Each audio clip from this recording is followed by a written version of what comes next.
Perkuliahan kita yang kedua atau pertemuan yang kedua.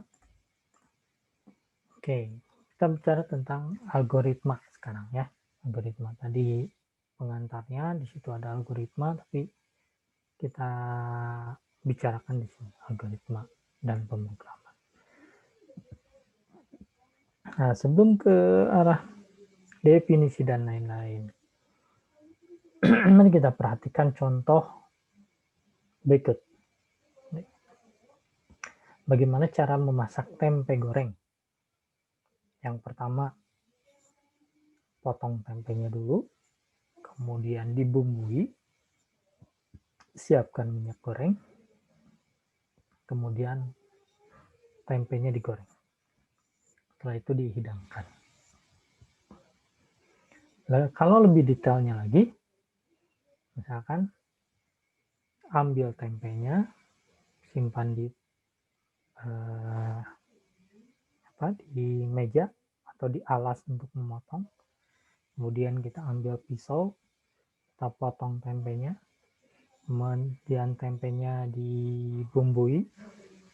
Ya, setelah dibumbui, tadi minyak dibubuhkan ke penggorengan, ya, kemudian dipanaskan, kemudian tempenya digoreng. Setelah matang, tempenya diangkat, ditiriskan dulu, baru dihidangkan di piring. Ya, itu algoritma. Nah, atau kalau misalkan kalian ke kelurahan atau kalian mengurus SKCK ke kepolisian atau kalian mengurus tentang STNK, bagaimana bayar pajak atau BBN, apa yang harus dilakukan dari mulai meja mana, loket mana sampai selesai, itu ada gambarnya di situ, ya, apa yang harus dilakukan, tahapan-tahapannya, itu kita bilang algoritma. Ya, di situ disebutkan prosedur untuk mengurus SKCK. Pertama apa? Pertama, ya, itu adalah algoritma di dalam bahasa program ini. Dan bahasa kita di pemrograman itu adalah algoritma. Ya, jadi tahapan-tahapan yang tadi algoritma. Saat kalian masuk kuliah, sebelum kuliah, kalian harus daftar dulu. Kalau tidak daftar, tidak akan terdaftar pasti. Tidak bisa ikut kuliah. Ya, tapi harus daftar dulu. Lakukan pemberkasan. Ikut ujian tes. Kalian lulus, maka kalian bisa kuliah. Kalau tahapan di awal pendaftaran tidak ada, kalian tidak bisa kuliah. Ya, dengan syarat itu juga dengan catatan lulus tes. Kalau tidak lulus tes, walaupun sudah daftar, kalian tidak kuliah. Itu adalah prosedur. Itu adalah algoritma. Ya. Oke. Penerbitan IKTP. Ya, apa yang dilakukan? Bahwa penduduk wajib datang dengan membawa surat panggilan. Ya. Dengan membawa surat panggilan. Kemudian lakukan perekaman, verifikasi, perekaman, foto, tanda tangan, lain-lain. Kemudian setelah itu, ya, ini rekaman, ada buktinya, kemudian selesai. Tinggal tunggu nanti untuk pengambilan KTP-nya. Nah, ini adalah kalau di kelurahan, di kecamatan, prosedur. Tapi dalam bahasa kita, di pemrograman adalah algoritma. Oke, berikutnya. Nah, pembelajaran di gambar yang tadi adalah bahwa langkah-langkahnya harus benar, logis, dan terurut. Oke, Nah, pada tadi saya contohkan untuk perkuliahan misalkan. Benar, logis, dan terurut. Tidak mungkin kan kalian kalau tidak daftar, tiba-tiba bisa ikut kuliah. Ya, tidak logis, tidak dibenarkan. Ya, jadi harus pertamanya daftar dulu. Tuh. Kalau di contoh yang tadi, di yang goreng tempe, apa yang dilakukan? Kalau kita siapkan minyak dulu sebelum tempenya dipotong, minyaknya terlalu panas. Ya, terlalu panas. Atau dibumbui dulu sebelum dipotong. Nah, ini juga tidak terurut. Dianggap tidak benar. Tidak logis. Gitu ya. Tempe yang segede gitu, dibumbui dulu. Baru dipotong. Atau minyaknya dulu dipanaskan. Terlalu panas pada saat goreng. Jadi langkah-langkahnya yang tadi. Tempenya disiapkan dulu, dipotong-potong, baru dibumbui. Oke, jadi pembelajarannya, langkahnya harus benar, logis, dan terurut. Kemudian, sama-sama melakukan pemecahan masalah. Ya. Dua contoh yang tadi memecahkan masalah tentang iktp dan tempe goreng. Kemudian, dapat ditulis atau digambarkan dalam langkah-langkah tertentu. Nah, dua-duanya tadi sudah digambarkan dan dituliskan langkah-langkah.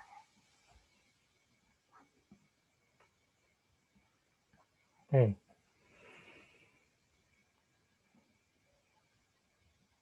Nah, algoritma bisa dituliskan dalam beberapa cara. Salah satunya adalah dalam bentuk tulisan seperti ini. Ya, algoritma dituliskan dalam tulisan. Contohnya resep masakan, panduan untuk registrasi, pembukaan tabungan, instalasi software, dan lain-lain. Ya, menggunakan bahasa manusia, bahasa kita, tidak bahasa Inggris, bahasa kita saja. Ya, bahasa Indonesia. Itu boleh dengan bahasa deskripsi, dengan bentuk tulisan, algoritma bentuk tulisan.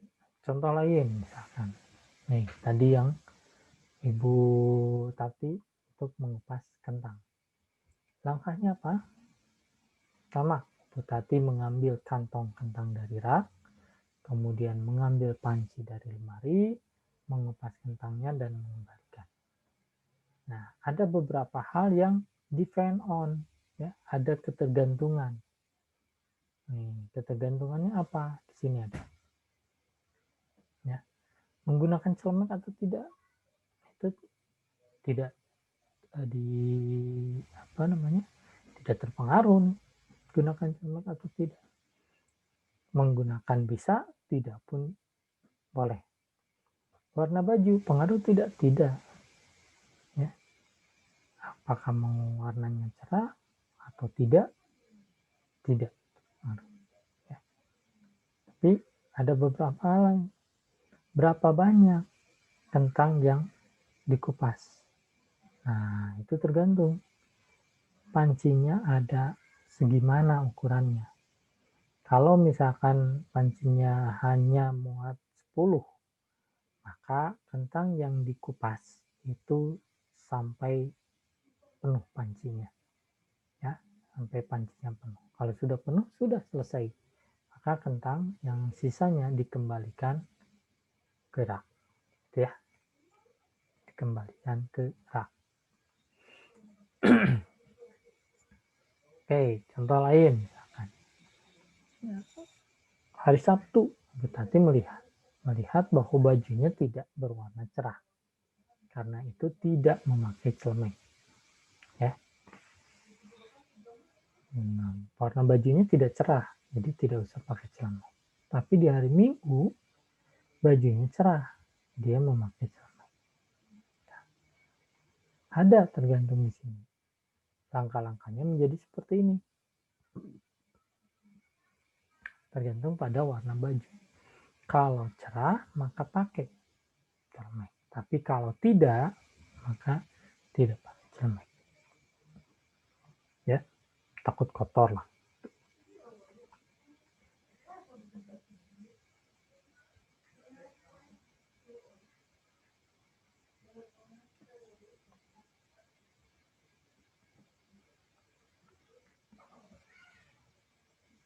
Oke, tinggal satu orang. Nah, nggak apa-apa. Oke, kita lanjut. Nah, di sini ada perulangan nih. Bahwa kentangnya ternyata yang harus dikupas 500 buah. Ya, 500 buah. Banyak ya. Nah, kalau ternyata belum cukup 500, maka kupas satu kentang. Tapi kalau sudah cukup, maka selesai. Kalau dengan bahasa while, maka while jumlah kentang terkupas belum cukup, do lakukan kupas satu kentang. Ya. Nah, dan seterusnya. Gitu. Oke. Toh, bisa jadi pada saat ngupas, nah ada yang rusak dan tidak. Kalau yang rusak, tidak dikupas. Jadi, while jumlah kentang yang terkupas belum cukup, maka lakukan do depend on. Ya, tergantung pada kondisi kentangnya, apakah rusak atau tidak. Kalau rusak atau busuk, cari yang lain, ambil yang lain. Ya. Kalau yang tidak busuk, berarti dikupas. Oke. Kriteria algoritma menurut Daniel E. Knott, pertama input. Algoritma dapat memiliki 0 atau lebih input. Sedangkan output, algoritma harus memiliki minimal 1 output. Ya. Minimal 1 output. Oke. Definite, pastian bahwa algoritma memiliki instruksi yang jelas dan tidak ambigu. Nah, ambigu ini seperti ini. Kalau di acara gelak jalan, ya, si pimpinan, ketua regunya biasanya kiri, kiri, kiri, kiri, kiri, kan ya. Ambigu, seolah-olah ambigu, ada pengulangan. Di algoritma tidak boleh ambigu, harus jelas. Jadi kita bisa lakukan pengulangan kayak tadi. Ya. Kirinya berapa kali? 10 kali, 100 kali. Atau melangkah itu kan melangkah tuh langkah yang kaki kanan dan kiri melangkah. Jadi melangkah 100 kali. Melangkah 1000 kali. Atau melangkah sejauh 10 kilo. Nah, itu jelas. Tidak ambigu. Finite, ada batasnya. Ada batasnya. Algoritma harus memiliki titik berhenti. Kalau tidak, maka akan berulang terus. Ya. Nyalain komputer, nyala terus, tidak bisa dimatikan. Nyalain kendaraan, nyala terus, tidak bisa dimatikan. Membuat aplikasi, sudah dijalankan, jalan terus, tidak bisa di-off-kan. Itu salah. Ya. Tapi harus ada stopnya, berhentinya. Ya. Tapi kan aplikasi ada berhentinya kan, keluar. Windows-nya keluar, di shutdown. Nah, itu ada batas. Kemudian efektif, tepat, dan efisien. Algoritma sebisa mungkin harus bisa dilaksanakan secara efektif.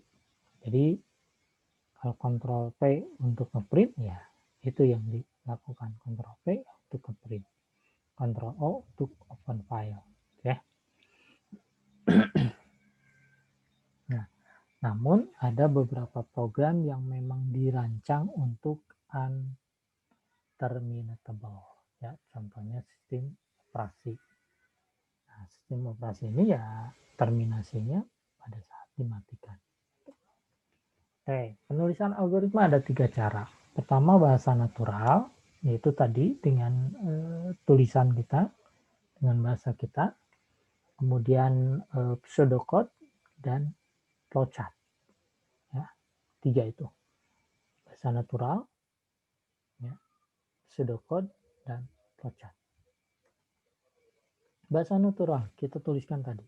Ya, resep masakan itu bahasa natural. Ya, atau kita tuliskan seperti ini. Mencari angka terbesar dari digit angka yang 10, 20, 30. Ya.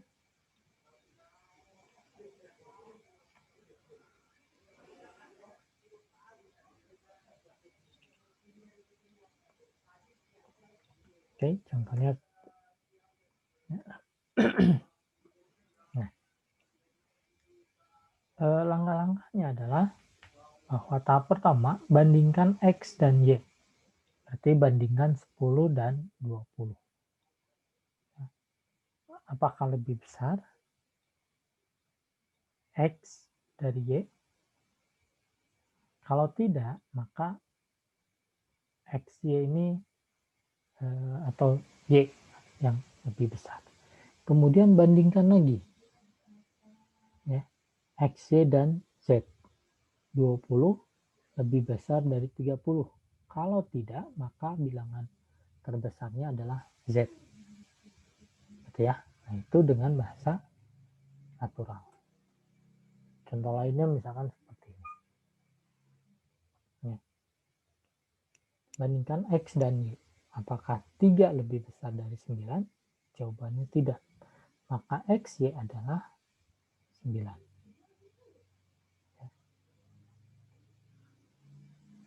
Nah, kemudian bandingkan lagi XY dan Z. 9 lebih besar dari 6. Jawabannya ya. Maka bilangan terbesarnya adalah 9. Oke. Contoh lainnya.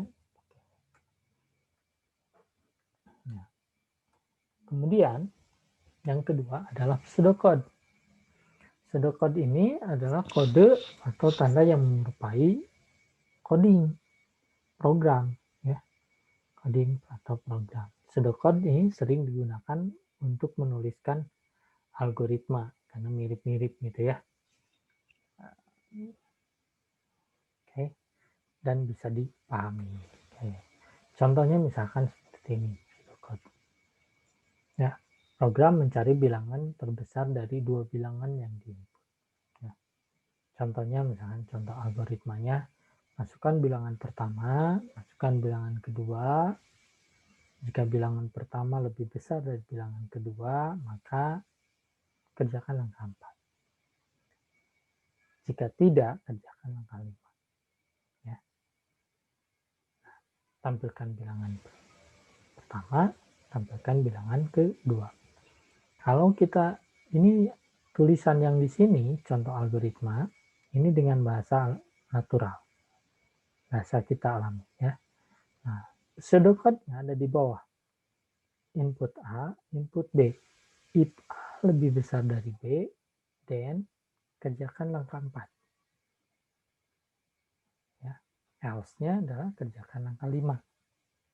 Else-nya, ini ada. Jika tidak, kerjakan 5. Itu adalah else-nya. Ya. Maka di sini kerjakan langkah 4, print A. Else-nya adalah print B. Okay. Nah, jadi ini bahasa alami, yang ini, yang di bawahnya adalah bahasa pseudocode. Nah, perbedaannya kita lihat seperti ini. Nilai A ditambah dengan 5. Maka kalau kita tuliskan dalam pseudocode adalah A sama dengan A plus 5. Atau di sini tanda panah ke kiri ini adalah assignment.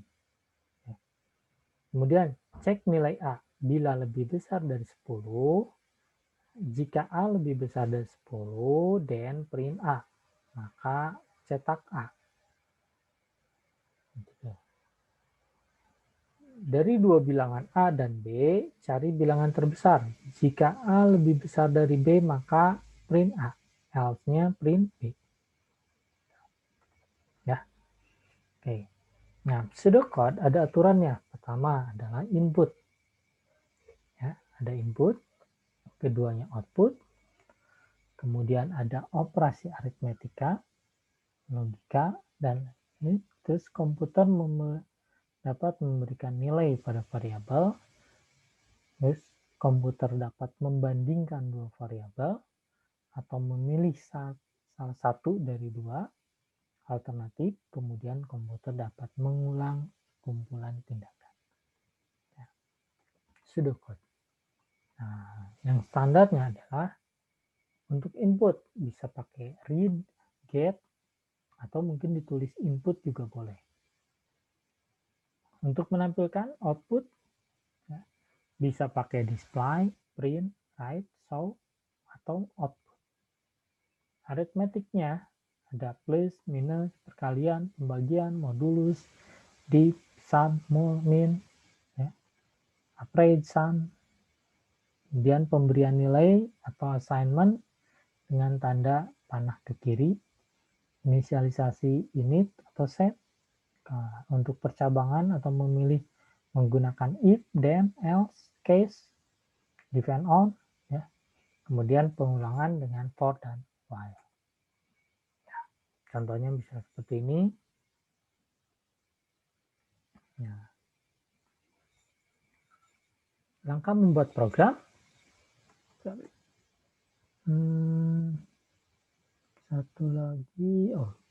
Satu lagi adalah flowchart. Nah, flowchart ini didefinisikan menggunakan simbol-simbol. Ya, simbol-simbol penggunaannya mendesain program, merepresentasikan atau menggambarkan alur program. Ya, nah, pembuatan program flowchart sebelum membuat program kita buatkan alurnya dulu menggunakan flowchart. Contohnya misalkan ini lambang-lambangnya. Ini ada mulai dan selesai atau terminator. Garis seperti ini menggunakan alir data. Untuk belah ketupat adalah input dan output. Balok adalah proses, ya, atau segi empat proses. Percabangan, ya. Oh, belah ketupat yang tadi ini tuh apa ya? Ya. Ini decision. Kemudian ini pemberian nilai atau inisialisasi, preparasi. Ini prosedur, ya, memanggil prosedur. Lingkaran seperti ini adalah konektor. Ya, kalau misalkan algoritmanya panjang, nah itu ada konektor. Tapi digunakan untuk halaman yang sama. Ya, halaman yang sama. Kemudian untuk yang seperti ini untuk halaman yang lain. Oke. Nah, contohnya misalkan di percabangan ada seperti ini. Start program, apakah file akan dihapus atau tidak? Kalau ya, maka filenya dihapus. Kalau tidak, file tidak dihapus. Selesai algoritmanya. Itu percabangan. Nah, untuk pengulangan seperti ini. Ini adalah bagian yang diulangannya. Ini ada pencacahnya. Kalau ya, maka lakukan apa? Kalau tidak, maka lakukan apa? Oke. Contoh flowchart lagi. Di sini mulai. Ini adalah input, masukkan P, masukkan L juga. Luasnya P dikali dengan L. Ya, panjang dikali dengan lebar. Maka luas. Tuliskan L. Nah, di dalam bahasa naturalnya seperti ini. Masukkan panjang, masukkan lebar, hitung luasnya ya, dengan rumus panjang dikali lebar, kemudian cetak luas. Ya. Flowchartnya, contoh flowchart bilangan ganjil 1 sampai 100, maka lakukan seperti ini flowchartnya. Ya. Untuk bilangan, kelipatan bilangan, ini flowchartnya. Kemudian flowchart untuk mencari bilangan terbesar dari 3 bilangan, A, B, dan C. Ya, seperti ini baca atau input bilangan A, B, dan C. Apakah B lebih besar dari C? Oh, di sini apakah A lebih besar dari B? Kalau tidak, lihat B lebih besar dari C. Kalau tadi A lebih besar dari B ya, berarti cek A lebih besar dari C atau tidak.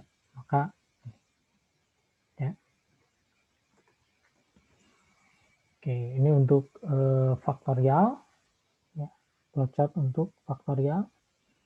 Nah, kemudian ini beberapa contoh soal yang beberapa contoh soal yang harus dikerjakan. Oke ya. Oke, itu menggunakan flowchart. Jadi soal-soal ini untuk menggunakan flowchart. Ya. Oke, ini yang bisa saya sampaikan di sesi kedua ini. Barangkali ada pertanyaan.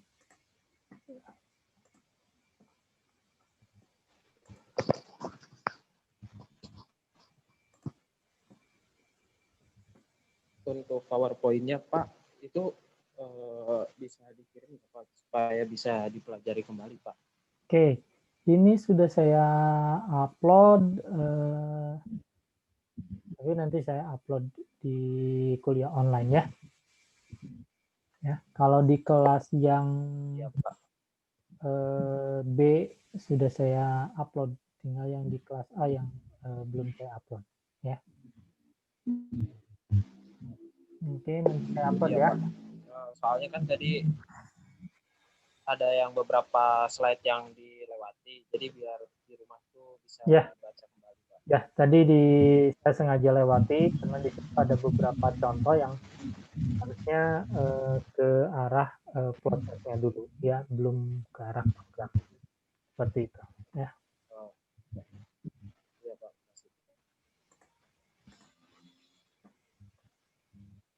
Oke, cuman tinggal kamu Oke salah. Pak, ini kayak pada Ya. Ya, yang lain kayaknya ini teman-teman saya pada izin Pak. Oke. Ada yang kerja sama yang tadi ada yang habis kuota. Ya, oke, nggak apa-apa. Nah,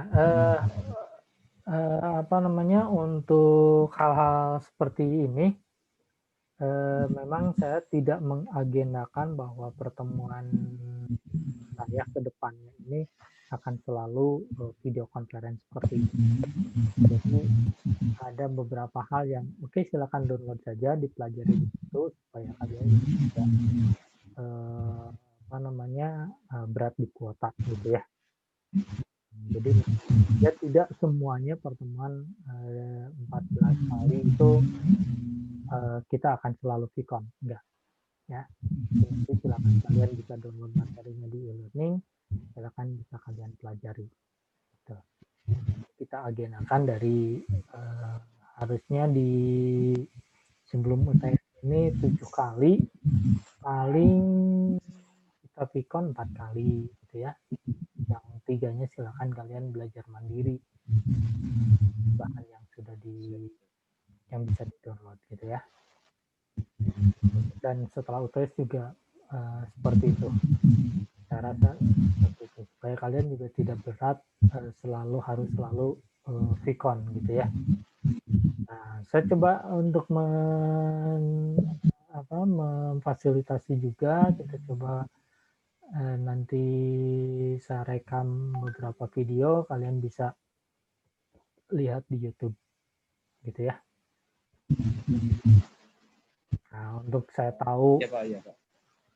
kalian sudah akses atau tidak, ya di situ ada like-nya kan bisa ketahuan yang sudah mengakses atau tidak gitu.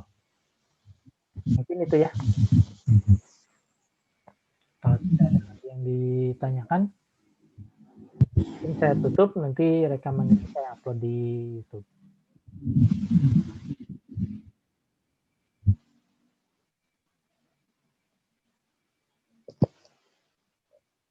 Cukup Pak, cukup. Oke, nah, oke, saya ulang ya. Rekamannya akan saya upload di YouTube. Nanti kalau yang terkendala sinyal, kuota dan lain-lain, nanti bisa akses di YouTube. Oke. Untuk materi bisa minta tolong Pak Ujan untuk share ke teman-temannya ya. Pak Ujan di kelas e-learning sudah saya upload beberapa materi. Silakan tolong Pak Ujan untuk download dan nanti di-share ke teman-teman yang kelas A. Oke? Iya. Oke, gitu ya. Nah, ada beberapa tugas nanti di soal-soal yang pertemuan kedua. Jadi silakan itu dikerjakan dulu. Ya, tidak perlu rasa gimana, takut salah atau ini. Silakan, namanya juga belajar, nanti kita bahas bersama. Ya, salahnya gitu. Iya, Pak. Oke, sesi ini saya akhiri ya. Oke, selamat malam. Nanti kita ketemu di hari Rabu. Hari Rabu. Untuk jamnya nanti kita didiskusikan dulu ya, Akil. Apakah akan boleh Pak, boleh Pak. Setelah maghrib dulu itu 2 sesi lagi, jadi 4 pertemuan kan kita sudah bahas gitu. Nanti selanjutnya di hari Senin waktu sesuai jadwal ya. Iya Pak. Oke. Oke, saya akhiri. Selamat malam. Assalamualaikum warahmatullahi wabarakatuh.